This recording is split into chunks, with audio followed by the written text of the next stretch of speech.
Banyak yang menyebut bahwa pledoi dan duplik Nikita Mirzani tidak bisa membantah unsur pemerasan di kasusnya. Yang jadi pertanyaan, anjir, jatuh, ambilkan naskah. Jadi sejak kapan sih membela diri dalam perkara pidana itu hanya diukur dari bisa atau tidaknya membantah unsur ya? Apakah orang-orang itu memang lupa atau memang dungu ya, sehingga tidak tahu bahwa dalam hukum pidana itu ada banyak jalan menuju Roma? Jadi dalam hukum, strategi pembelaan itu tidak semata-mata membantah unsur ya, tapi juga bisa melalui menyerang legalitas alat bukti. Misalnya, apakah alat bukti elektronik diperoleh secara sah? Apakah ada izin penyadapan gitu ya? Kalau tidak, maka bukti tersebut bisa dipertanyakan dan dinyatakan tidak memiliki kekuatan pembuktian. Kemudian bisa juga menguji konsistensi dakwaan dan tuntutan ya.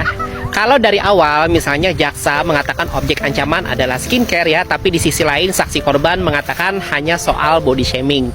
Maka di mana logika hubungan sebab dan akibatnya coba? Itu jelas ya, cacat konstruksi hukum. Atau misalnya bisa juga menguji sinkronisasi antara saksi dengan saksi yang lain ya dan alat bukti.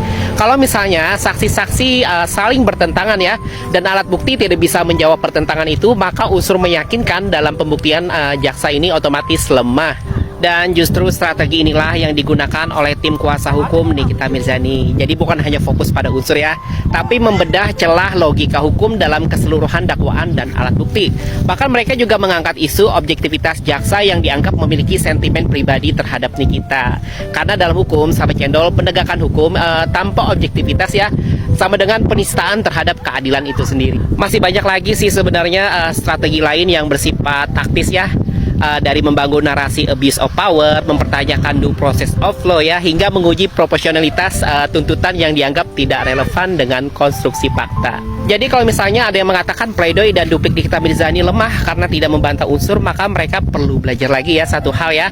Hukum pidana itu bukan cuma soal unsur pasal ya, tapi tentang bagaimana pasal itu diuji, dijungkir balikan dan diletakkan dalam konteks keadilan yang hidup. Dan netizen cerdas tahu ya, yang terlalu fokus pada unsur biasanya nggak paham bahwa keadilan tidak cuma sesederhana bunyi pasal. Pengacara Nikita Mirzani kemarin itu mengajukan amicus curiae. Kira-kira sahabat cendol tahu nggak sih apa itu amicus curiae? Jadi sahabat cendol, secara etimologis amicus curiae itu berasal dari bahasa Latin yang artinya sahabat pengadilan. Bukan sahabat cendol ya, sahabat pengadilan. Nah, istilah ini menggambarkan pihak ketiga di luar perkara yang memberikan pendapat hukum atau legal opinion gitu ya. Fungsinya untuk membantu majelis hakim melihat perkara dari sudut pandang yang lebih luas, lebih objektif dan akademis. Biasanya sih amicus curiae ini diajukan oleh pakar hukum, lembaga, atau organisasi masyarakat yang punya kompetensi dalam isu yang sedang disidangkan gitu ya. Nah, tujuannya bukan untuk membela salah satu pihak ya, tapi membantu hakim memahami konteks sosial, konteks moral, atau hukum yang lebih luas dari perkara tersebut. Kaitannya dengan kasus Nikita Mirzani, jadi gini, ketika pengacara Nikita Mirzani mengajukan amicus curiae ya, artinya mereka ingin menghadirkan pandangan hukum tambahan gitu ya dari luar, dari pihak luar, mungkin akademisi atau lembaga hukum ya, agar hakim itu bisa menilai perkara ini secara lebih objektif dan tidak hanya berdasarkan narasi jaksa ya maupun narasi dari pembela. Ya, langkah ini juga bisa dimaknai sebagai upaya untuk memperluas perspektif hukum gitu ya.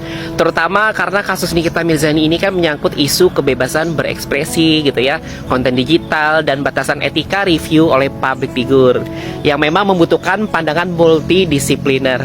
Jadi sahabat cendol, amicus curiae itu bukan sekedar strategi pembelaan ya, tapi bentuk partisipasi ilmiah dalam peradilan agar keputusan hakim tidak hanya berdasarkan teks hukum, melainkan juga nilai keadilan substantif yang hidup di masyarakat.